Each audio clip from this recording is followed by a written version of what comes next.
Hello everyone. I thought I'd do something a little bit different today. And living in the mountains now as I do, it is very cold, and keeping warm is sometimes a matter of keeping a nice fire going. And the fire from yesterday is out, and I thought I grew up always building fires correctly. If outdoors, I'd build a little teepee fire with the kindling in the middle and the small sticks around it, and then bigger sticks going up. So when you light it down at the bottom center, it goes up and it reliably lights. And likewise, in my fireplace growing up, I would, crumple paper. Over the paper, we'd put small sticks. Over the small sticks, we'd put bigger sticks, and then on up to logs, not even full-size logs at first. You'd wait for those. However, in this day and age of nothing could ever be done fast enough, I'm going to be using these pine mountain starter logs for indoor or outdoor fires. And I broke one off. As you can see, they break off a little bit like these candy bars. And you would normally just light, sitting there with a match or a lighter, letting one of these rough corners catch fire, which is okay, it's good. However, in this impatient society as we live in, I know I can do better. And I saw this stuff, this fire starter gel, Rutland fire starter gel. I'm not making any commissions off of all of this. I'm just sharing stuff that I think is really cool. And I would put just a tiny line of it. And what it turns out to be is a lot like sterno. And for the sake of a good video, I'll do 3 lines, one down each side, one down the middle. And now you've got this lovely, ready to light, will burn for like 15 minutes brick. And you just light it there. And nothing goes up that quickly, You can hardly even see it burning, sterno being the slow burning, slow release fuel such as it is. And so now I can just go and put that here in the dark where you'll actually see the results of the fire a little bit underneath a log that was there left over from yesterday, long enough ago that I am quite confident was still touching it. And instead of now that whole small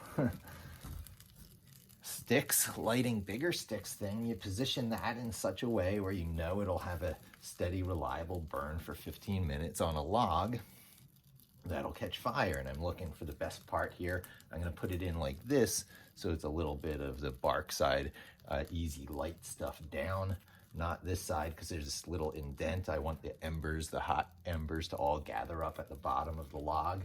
So that's logs number 1 and 2. It hardly looks lit in there right now. Yeah, if it were darker, you could maybe see the light coming in down the bottom. If it were a different situation, I might use my bellows here to get it going, but that thing reliably burns. I'll just show it one more time in there. It's going. It's gonna light whatever you put on top of it. And I have some of these, slow heat dissipation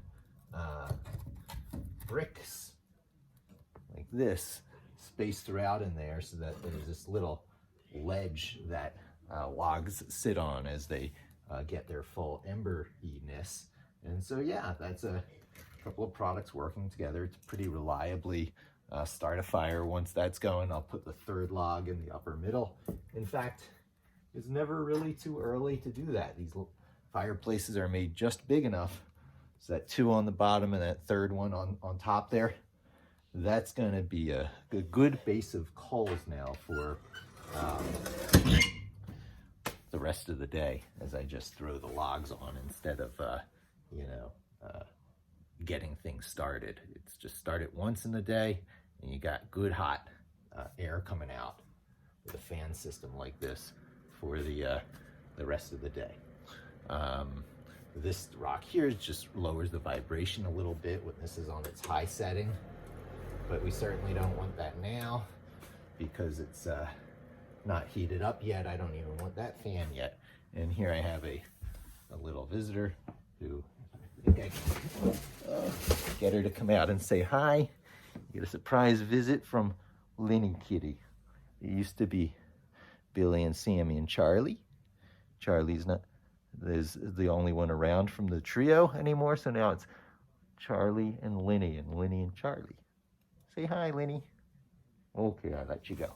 They love it here with a fire burning all day. The kitties just gather around, and it's just complete cozyville. So thanks for joining me. Thanks for watching something a little bit different for me. I'll probably turn this into some sort of unboxing or product, demo video. Still, again, I'm not in this for the money. I don't get sponsorships. I'm not doing affiliate links. This is all just to share my life a little bit and keep some skin in the game in the search engine optimization world. Even though I'm moving quite a bit towards the data scientist world, I'm going to try and settle on the concept of Datamaster. I had in the past registered Datamaster's den. I'd be talking about data mastering stuff in a nice den-like environment like I grew up in.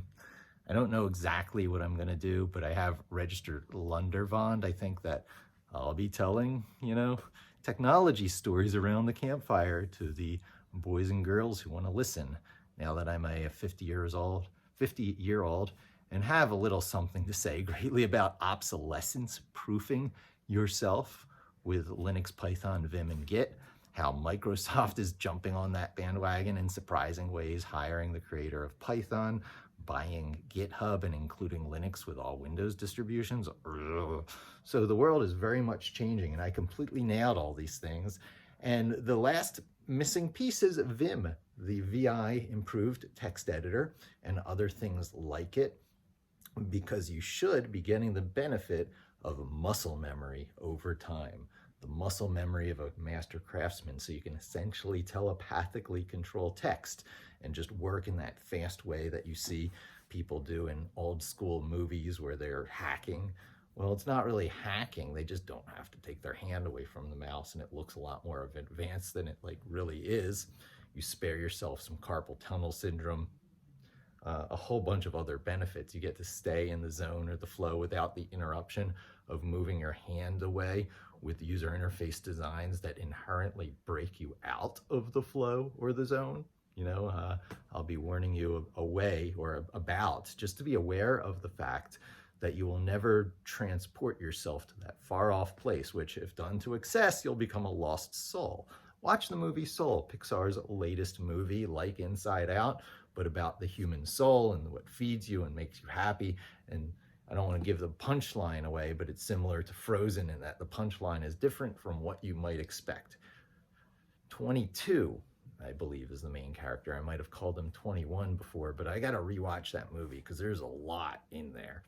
And all this, getting in touch with the thing you love so that what you're doing professionally is as love-worthy as anything else in your life is on the edge of a sort of obsession, which leads you down paths that are bad for their own sake, even though you found what you love. Collectors fall into this a lot, where you start collecting for the sake of collecting, for its own sake. And so, there's a nice fire going. Before and after, right? It went from that tiny little brick to what you see now. And that's really just the beginning. I might reposition this a little to get the benefit. No, I hardly even need to. It's nice flames on both sides of that thing. But, I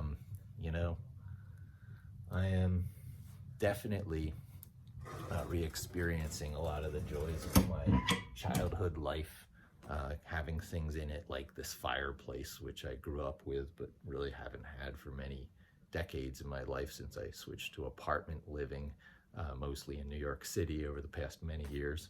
I'm here back in Pennsylvania, near my Philadelphia roots, and enjoying it. And, expect a slight shift and change in my video publishing technique as I get my act together and really start helping other people down these paths that I have so identified, illuminated, and been walking the walk of for the past 10 years as I've gained the expertise in the areas of Linux, Python, Vim, and Git. And I'll help you do the same too, taking advantage of the occasional power tools that are around that you should be picking up, and make it so that, the path to obsolescence proof and long-term, forever improving skills that folks have in so many other fields, but is not so much available in tech because of the rapid changing nature of platforms and the game that exists there. So I've gone totally off topic, but as you can see, these are the things on my mind. So you've got a, fast lighting fireplace, and you've got a little tech story. Thanks for joining me. Hope to see you again soon, and don't forget to subscribe.